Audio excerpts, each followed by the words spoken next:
Hi guys, Marcus Lim here, and in this video I'd like to give you a very quick review of this 2-volume set. Just in time to celebrate Star Trek's 50th anniversary. And so you can see that the title of this 2-volume series is called the 50-Year Mission, right? And it's divided into 2 volumes because Volume 1 covers the first 25 years. So, you know, the original series, the animated series, and also all of the original series movies.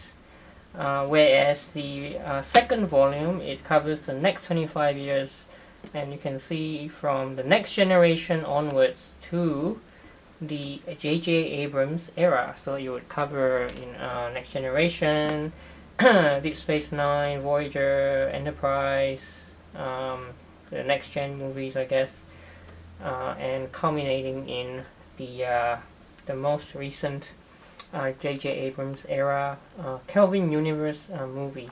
Okay, and these volumes, they promise to be the complete, uncensored, unauthorized oral history of Star Trek. And the key word I would say is the word oral, because these volumes, and if I flip through the books, you see what I mean. They are really a collection of, I guess, quotes and interviews from all sorts of people who have been involved with the various incarnations of Star Trek over the years.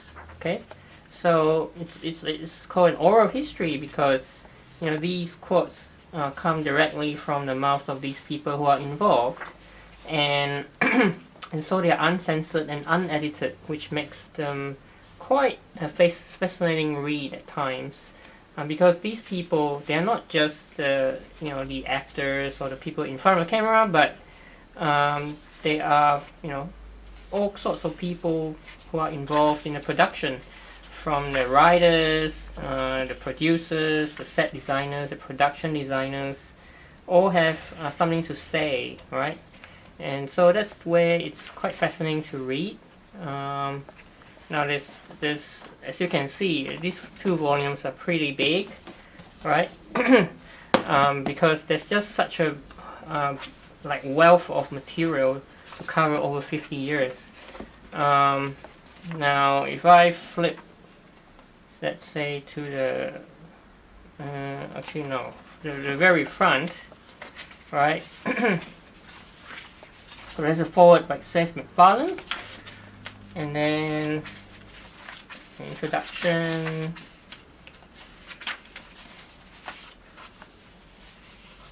and then at the beginning of the book, it's got a list of all the names of the people who will be featured in the book. So there's just a lot of names, right? Lots and lots of names. Production designer, journalists, writers, even fans themselves. So, you know, this is how the book is like. It's kind of unstructured.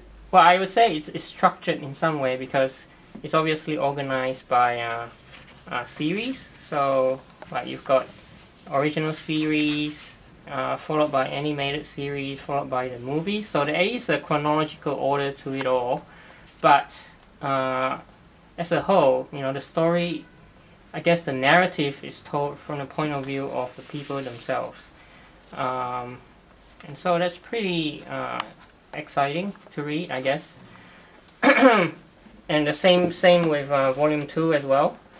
Volume 2 is actually even bigger than Volume 1. Right, so for some people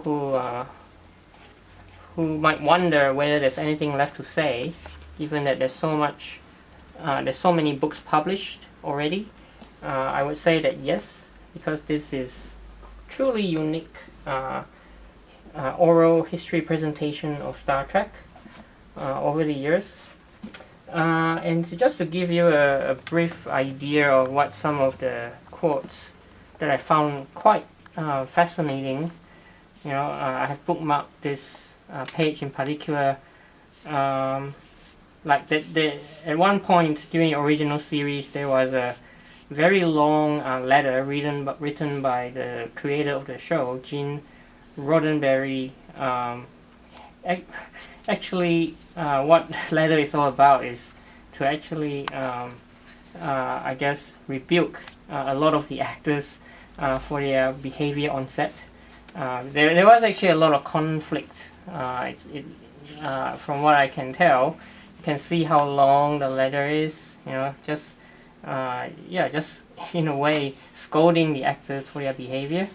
So that's an example of something that you probably haven't seen before, like in any of the books published about Star Trek.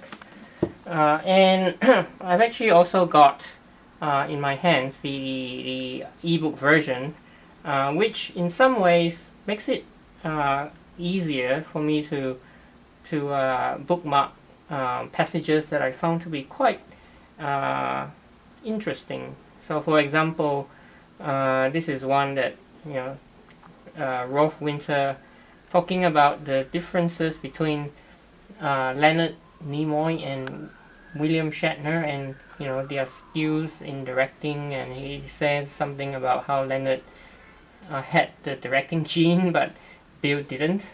Right? And so these are pretty honest views from people who were there, uncensored, right?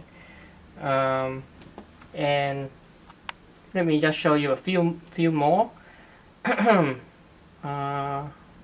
So this is volume 2, and so here's just some of the notes that I've made about the book.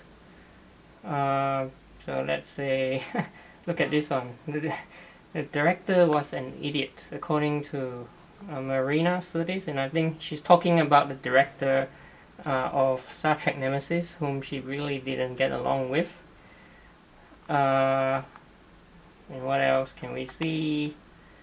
How about during the time of Voyager?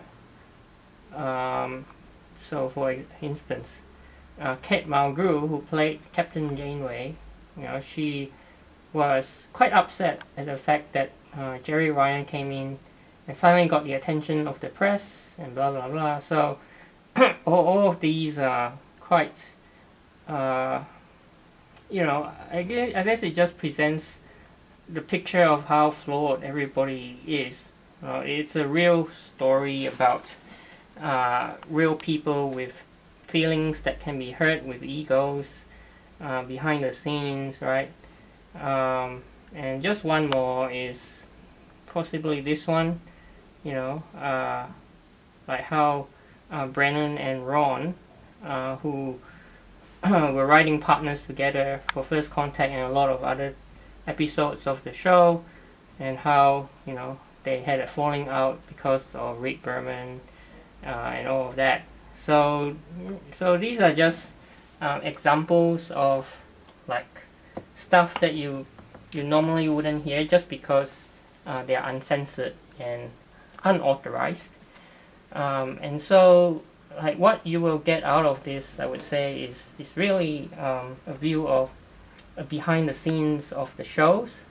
As I said before, like a very real story about real people with feelings that can be hurt, with egos, but in spite of all that, they still managed to come up with amazing episodes and movies in a franchise that has endured for 50 years, right? So I would definitely recommend these 2 volumes to you guys, especially if you are Star Trek fans, and even if you are not and have a interest in how television production behind the scenes really looks like these 2 volumes will be highly educational in that regard. And so I hope that this has given you a good glimpse of what these books are all about. And so thanks for watching.